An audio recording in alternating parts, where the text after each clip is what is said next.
It's Valentine's Day, and everyone's got only one thing on their minds. Candy. Lots of candy. And it's all thanks to this angel figure whose name escapes me. Cupid, stupid. Oh, right. Thank you, random movie reference. Cupid, the winged warrior of love. In honor of the Archer of Amore, I'm going to be reviewing 3 NES games featuring winged warriors. There's not a lot of time. Take wing! This game sucks. Scratch that. This game blows. Actually, neither of those statements are true. I just couldn't help myself with footage like that. Legendary Wings is one of the first games I received as a kid, and it's an awesome NES port of a great arcade shooter. Now, does a shooter really need a story? Not really, but this one does, and it's hilarious. Basically, it's 20,000 years in the future, and the supercomputer named Dark that was built by the humans inexplicably turns on them. Did I mention they named it Dark from the start? Didn't see that coming. Anyway, 2 brave men following an ancient legend of Greek mythology have devised mechanical wings to bear them aloft in search of Dark's hidden fortress. Awesome. So it's a simple 2-button vertical and horizontal shoot 'em up, which is really cool. You've got a primary and a secondary weapon. Your secondary weapon is a missile that's used for attacking enemies on the ground and automatically upgrades with your primary weapon. The primary weapon starts as a simple pea shooter, and this game has no auto fire. Unless you have the NES advantage or something, get ready to break your fingers. You can upgrade your weapon by shooting and collecting power-ups found throughout the game. The second upgrade is a twin laser, the third upgrade allows you to shoot through enemies, the fourth upgrade shoots flame shots in multiple directions at once, the fifth upgrade turns you into this wicked firebird that fires the most powerful shots of the game, and you can get hit 3 times before downgrading to the last weapon. This game differs a lot from a lot of shooters in that you don't necessarily die when you get hit once. Instead, your weapon downgrades until you get back to the regular pea shooter stage, and then you start losing lives, which can start happening pretty quickly when you're in the middle of heavy fire and you've got the worst weapon of the game. When you run out of lives, you get a game over, but if you have one of the plentiful continues, you'll be able to start at the beginning of the level, so it's not too frustrating. Each level follows the same formula. You start out vertical style and waste enemies as the screen auto-scrolls, pretty typical of shooters. Each level has a giant robot head that tries to suck you into the minus level, or danger zone.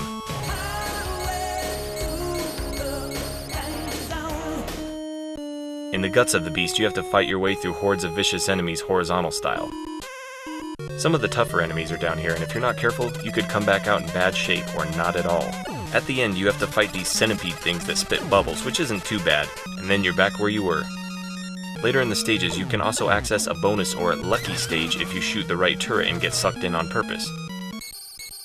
Be sure not to get hit right here, or you'll be invisible and you'll miss your chance. Cheap. In this Egyptian-looking underground, you collect treasures for points to get 1-ups, hearts for continues, maximum of 9, and power-ups to power up. The music is so awesome. Man, the music throughout this whole game is unbelievably good and very catchy. Anyway, if you were lucky enough to find the lucky zone, you continue where you left off. The vertical scrolling section of each level always ends with gargoyles and a dragon guarding the palace. Or as the English translation is, this always gave me chills as a kid. The palace scrolls horizontally and holds some of the nastiest enemies in the game.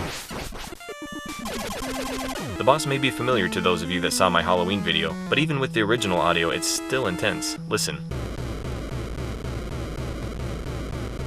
Holy crap. This boss can take up like 3/4 of the screen in the later stages, and it constantly bombards you with eyeballs from the sides of the ship and guts from the front. Brilliant. When you beat it, it withdraws, and then you're on to the next level. Each level has a theme and its own infectious music, but the formula's pretty much the same. The graphics in this game were pretty great for the time, and they're all fun, except the 4th level. You can't see half of the stuff that's coming at you, and it puts you in these awkward positions where you can't really escape without being hit, and to top it off, the lucky zone is hidden. If you're kicking butt at this game, this level is where it could all turn around. That's just unfair. Other than that, there's only 5 levels, and this game isn't very difficult. I think it probably takes around a half hour or 45 minutes to beat if you need to continue, and experienced shooter fans should be able to knock this one out in at least that time. That's not to say this isn't a great game though, and playing it 2-player adds to a lot of the fun. What's up with their uniforms? They're scantily clad in pastel blue and pink. I mean, just look at them.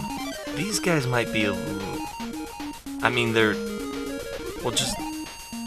They're mythological Greek warriors.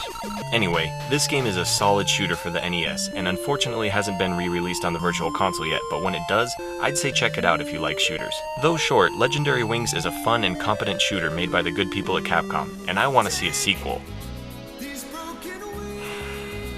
It'll never happen.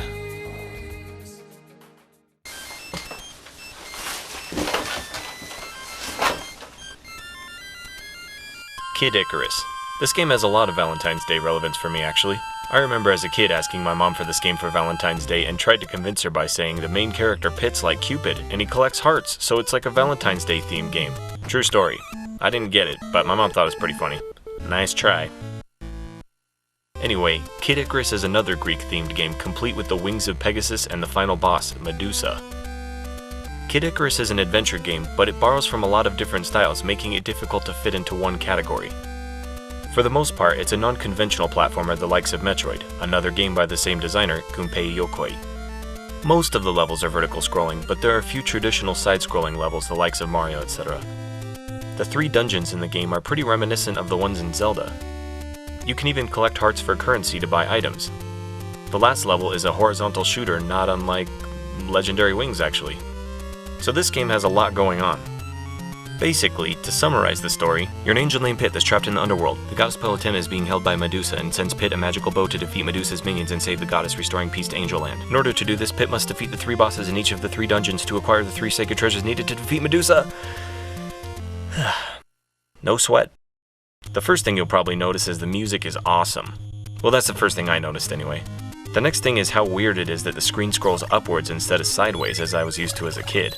This was pretty different and it took some getting used to, but it's pretty cool and the screen wraps around from left to right. A challenge with this style of platforming is that everything below you becomes a giant pitfall as you progress upward, making it easy to die. Yep, 1 life and you're back to the start of the level. As far as platforming goes, the controls are a little bit squirrely and he takes an extra step when he lands, so you gotta jump accordingly or suffer the consequences. The enemies are also pretty tough and relentless. If this Grim Reaper character sees you, he will flip out. Man, that scared the crap out of me as a kid. The music gets all whacked out and he makes this face and screams for his little goons. It's creepy. Some enemies even pop up unexpectedly. Cheap shot. Luckily you have a health bar and there are several ways to regain health.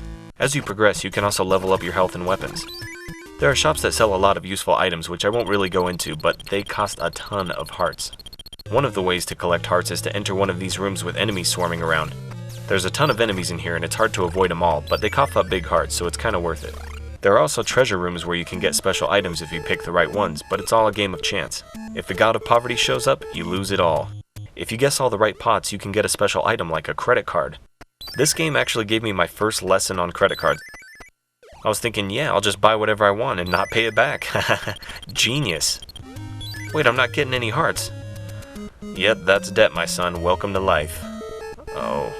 There's also side-scrolling levels, as I mentioned, and the graphics are just so cool in this game. I mean, the color palette they used in this game is just insane. Oh yeah, I forgot to mention these little thieves. They're just like the likes from Zelda. They steal your weapon and run off with it. That's not even funny. So you get to one of the 3 dungeons I mentioned, and they're kind of set up like Zelda's dungeons. They're pretty big, the last one being 64 screens.